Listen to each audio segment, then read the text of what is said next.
Vamos a comenzar el recorrido de la historia del pueblo secreto y le voy a pedir a Fernando de Ita que nos comparta unas palabras. Él, desde sus inicios, acompañó con su pluma, con su letra, a Lodin Teatro.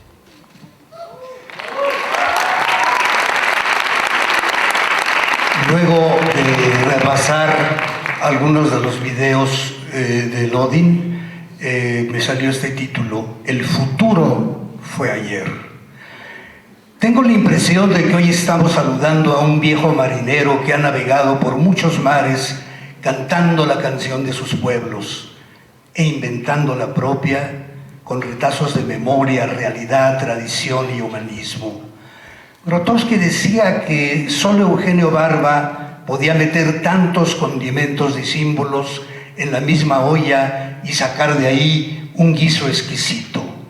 Con Eugenio llegó y con Eugenio Barba se va, más que una forma de hacer teatro, una manera de ver el mundo y de tocarlo, por supuesto, de componerlo con la ingeniería de la imaginación, la voluntad y la experiencia. Pero ¿qué práctica tenía aquel joven italiano nacido en Brindisi, que es uno de los puertos y de las puertas para llegar a Grecia, cuando arribó al inhóspito pueblo de Wrocław en los años 60 para trabajar con un místico polaco disfrazado de director de teatro? Ninguna. En cambio, a sus 87 años, Eugenio Barba es un compendio de sabiduría cuya enseñanza parte de dos principios básicos: el equilibrio y la oposición. Hay que tener un balance perfecto para navegar como los vikingos en una canoa de papel de Dinamarca a Hispanoamérica. No digo Latinoamérica porque tú sí eres latino, nosotros no. Aunque nos pese, no nos conquistó Roma, sino Castilla. La canoa de papel, Tratado de Antropología Teatral, es uno de los textos fundadores del tercer teatro y uno de sus libros más personales, porque ahí Eugenio cuenta la experiencia de un viaje que lo llevó al estudio del ser humano, sus sociedades, su cultura, a partir del teatro. Las consecuencias de esa travesía son notables porque este argonauta hizo en el terreno de la ficción algo que la Tierra tarda miles de años en lograr. Formó un archipiélago con las islas flotantes del teatro que navegaban sin rumbo fijo, sujetos a las mareas del tiempo, la política y el desdén del oficialismo por la cultura entendida a la griega, como el cultivo de la sensibilidad, el intelecto y la creación de cosas que no existen en la naturaleza, aunque todo el teatro de largo aliento se haga en principio con tierra, aire, agua y fuego. Lo notable del continente que emergió en la segunda edad del siglo XX, gracias a una canoa de papel, es que surgió del segundo precepto de las enseñanzas barbianas: la oposición. Como sabe el mundo, en 1964 un grupo de actores rechazados por la academia fundaron en Oslo y luego en una granja de Olstebro, Dinamarca, el Lodin Teatret, abriendo un nuevo camino para la formación y la invención dramática y escénica, dominada en ese momento en la vieja Europa por el teatro público de prestigio. El teatro de los buscadores de oro de los años 20 a los 50, como Reinhardt, Piscator, Artaud, Meyer, Holbrecht, se había oficializado de dos maneras.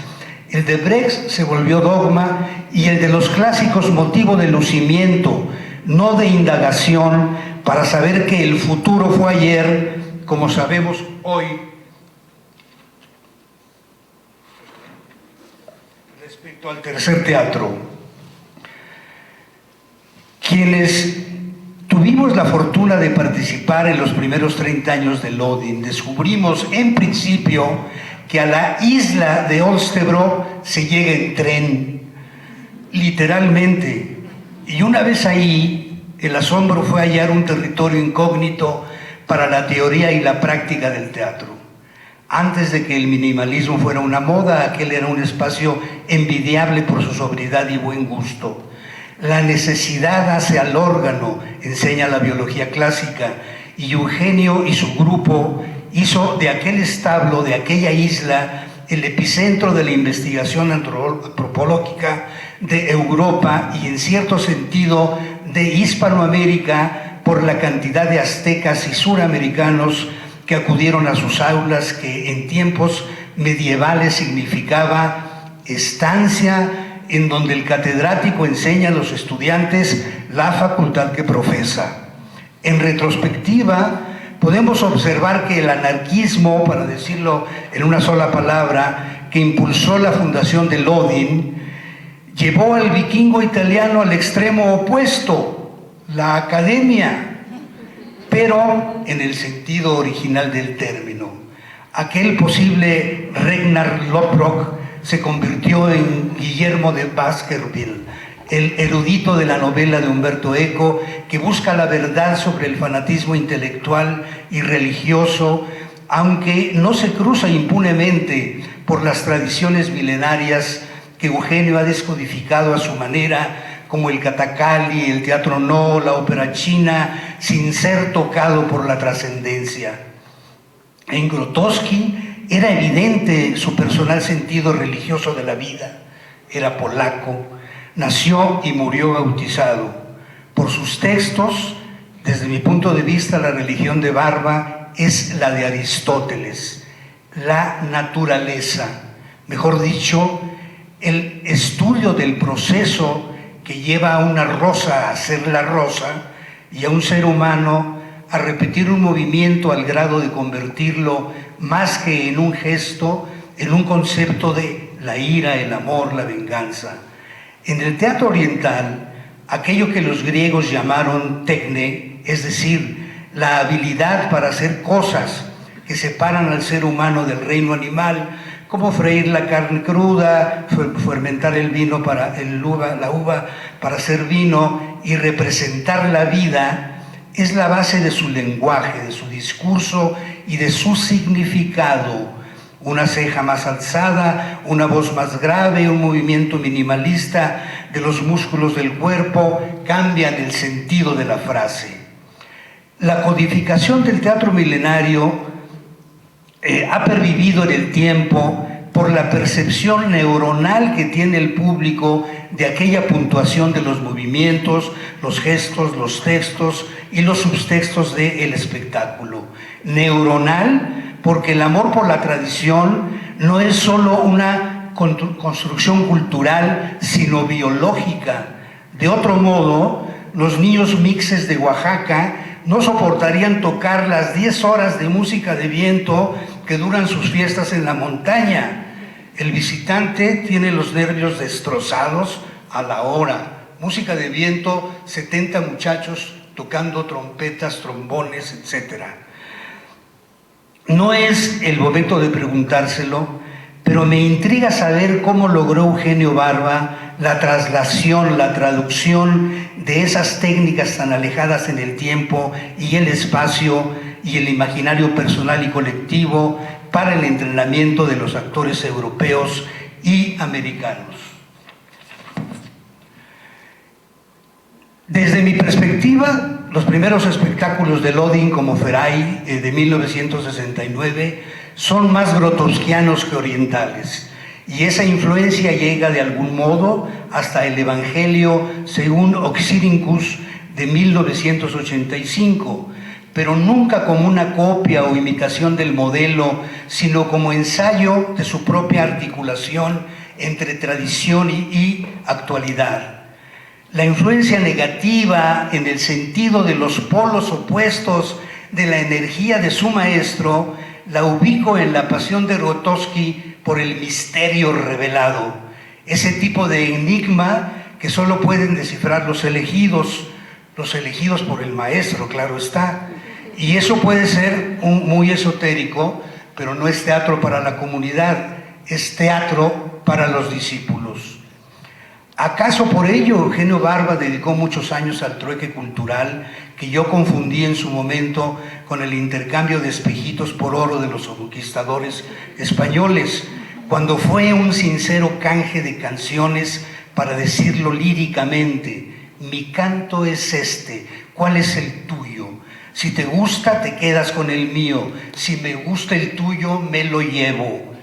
¿Qué mejor arreglo puede tener una tribu nórdica con los pueblos americanos que visitaron que el regocijo de participar en sus fiestas, como nos ha dicho Julia, y mostrarles su propio festejo de la alegría de estar vivos? A mi juicio, eso es lo que hoy estamos celebrando, el final de una joven tradición cuya enseñanza quedará en los cientos, acaso miles de cómicos que aprendieron con Eugenio y con su grupo el sentido de la equivalencia, que en términos barbianos es una forma de hacer real lo inverosímil. 60 años de teatro no caben en 10 minutos y 87 años de vida activa y pensante son un milagro de la naturaleza que solo se puede adjetivar como envidiable. Ignoro, Eugenio, cuál es tu sentido de la muerte. Yo recuerdo a cada rato las coplas de Jorge Manrique a la muerte de su padre, escritas en los albores de la lengua española, porque ese instante poético es eterno en su finitud. Partimos cuando nacemos, andamos cuando vivimos y llegamos al tiempo que ferecemos, así que cuando morimos, descansamos. Aunque me temo, Eugenio, que descansar, ese verbo transitivo, no está en tu vocabulario. Tal vez el misterio que debe revelarnos es el de tu energía vital y cognoscitiva y esa ambición de pirata de cruzar tantos mares en una canoa de papel. Para un hombre de tinta como yo, la palabra escrita es uno de los signos de la divinidad. Como no soy creyente, esa deidad no es otra cosa que el fulgor del espíritu que nos hermana con la naturaleza.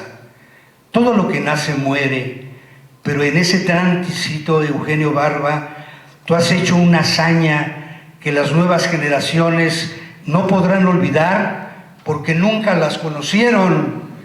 Pregúntales por Grotowski a los egresados de las 30 escuelas de México en las que se obtiene una licenciatura en teatro, y acaso recuerden la ficha bibliográfica de un polaco que quiso hacer del teatro, del actor, un santo.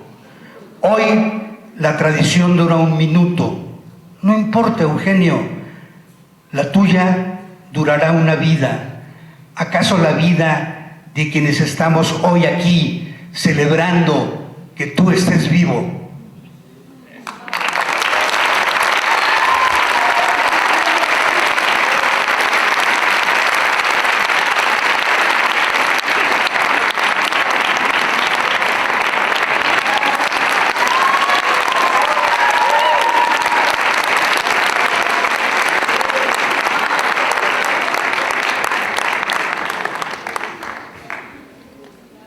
En efecto, Fernando, pura inmanencia.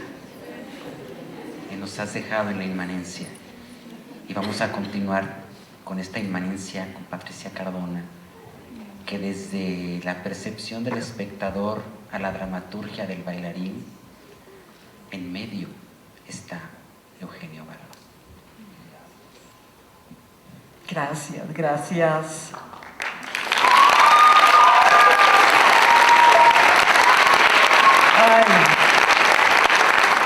Bueno, independientemente de todos los principios teóricos maravillosos que Eugenio generó desde la antropología teatral, hay 3 momentos en mi vida con Eugenio Barba que voy a recordar porque marcaron mi vida existencial y humanamente.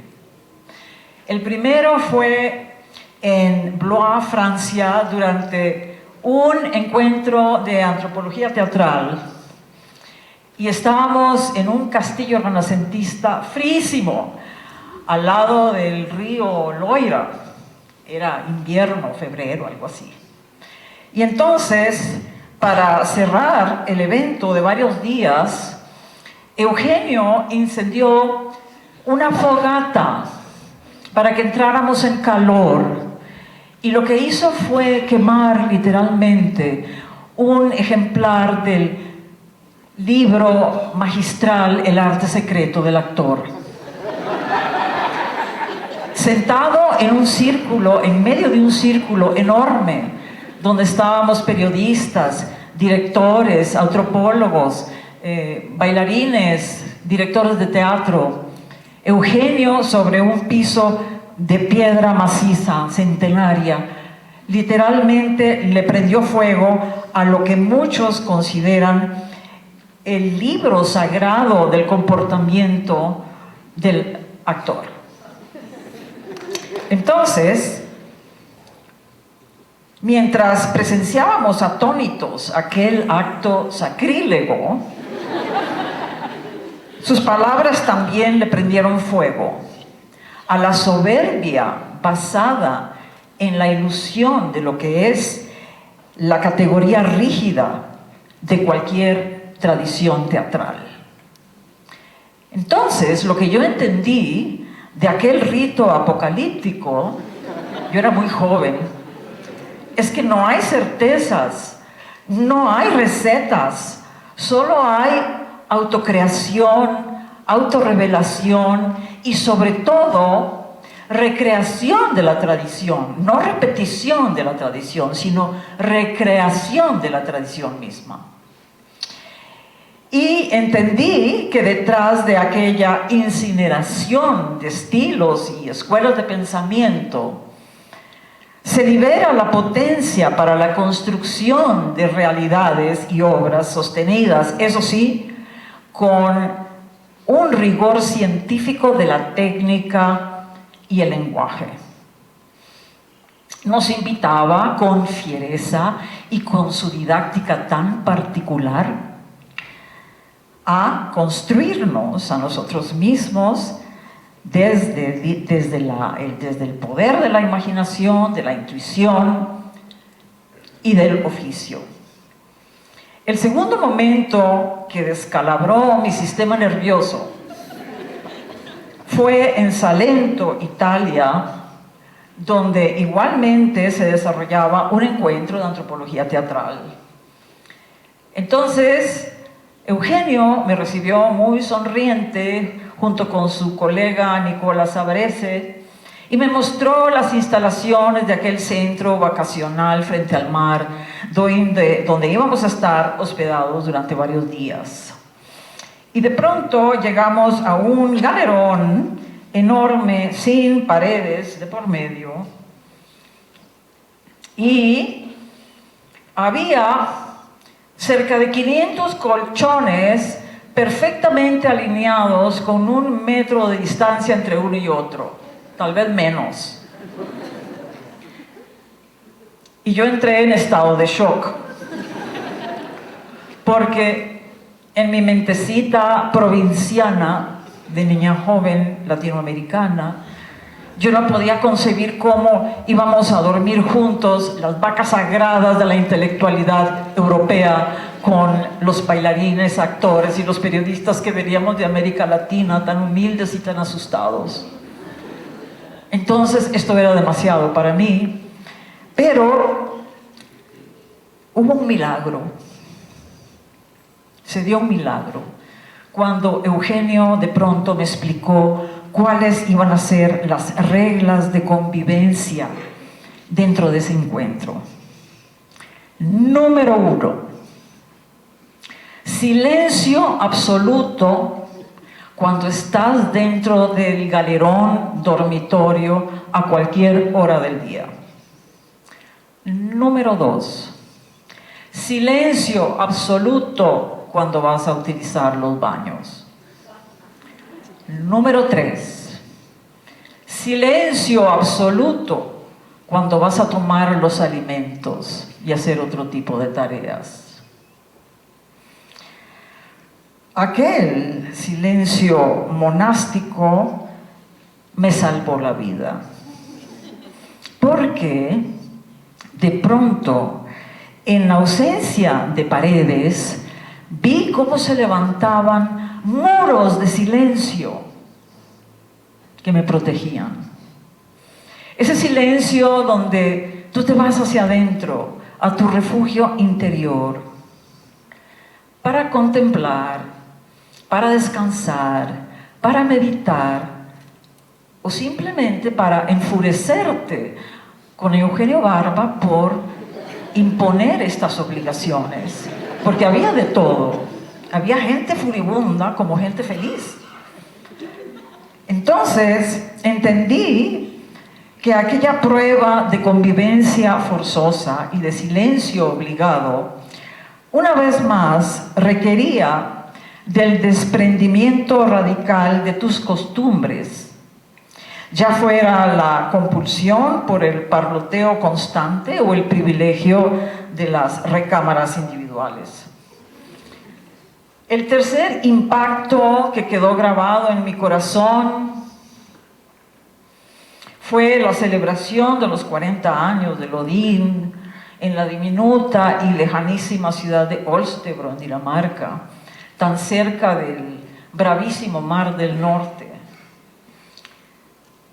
Como parte de los banquetes, carnavales y encuentros programados, Eugenio mandó a construir un mural de arena con el emblema del Odín Teatret, dentro de un contenedor de vidrio transparente, enorme. Uno de esos días, Eugenio nos convocó a uno de los salones de las instalaciones del Odín Teatret, era como una especie de caja negra, y le pidió al creador de aquella magnífica obra que la convirtiera en un reloj de arena, que abriera las compuertas y desvaneciera el mural sobre el piso, mientras todos enmudecíamos frente a aquel sacrificio crepuscular, porque era el atardecer. No podíamos dar crédito de lo que estábamos viendo. Aquel diseño de colores se escurría como piedra líquida y perdía el contorno y se convertía en una especie de alfombra movediza. Mientras tanto, se desvanecía este mural, Eugenio decía: somos granos de arena, pero también somos la piedra. Es lo único que recuerdo. No recuerdo más porque yo estaba en estado otra vez de shock. ¿Qué quería decir este enigma de que somos granos de arena y también la piedra?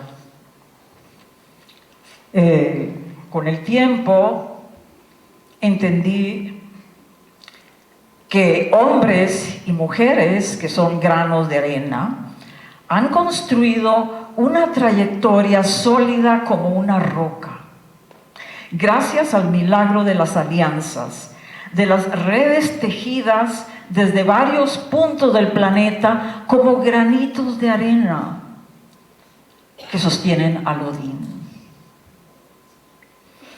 Entendí de nueva cuenta que en medio de la disolución y de la vulnerabilidad está la fortaleza para seguir construyendo mundos donde quiera que estemos. Y eso para mí es el tercer teatro, sin muros de contención. Concluyo diciendo que mi encuentro con Eugenio desmanteló literalmente 30 años de comodidad que yo había construido a lo largo de mis 30 años. Me obligó, en ausencia de certezas, a vislumbrar un horizonte sin fronteras para explorar sin límite. Sus libros llenos de vida propia, sus obras escénicas siempre metafóricas y polémicas, nunca lineales, jamás convencionales, siempre un estallido visual y sonoro. Cobraron sentido estimulando mis 5 sentidos para entender que el intelecto se utiliza para volar, para construir y deconstruir, para cuestionarlo todo, para jugar con todo, para organizar mis propios impulsos en palabras, acciones y proyectos que me han traído hasta aquí, convencida de que solamente soltando los comportamientos fijos, las costumbres fijas arraigadas, podemos acceder a una solidez interior casi olímpica. Eugenio es el ejemplo mayor de esta solidez.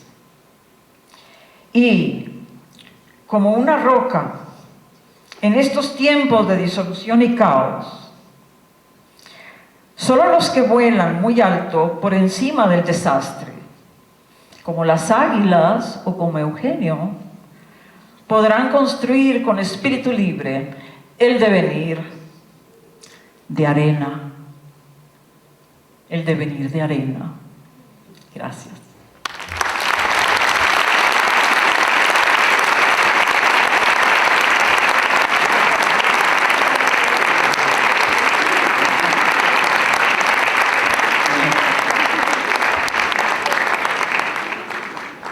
Gracias, Patricia Cardona. Y enseguida voy a darle la palabra a Bruno Bert.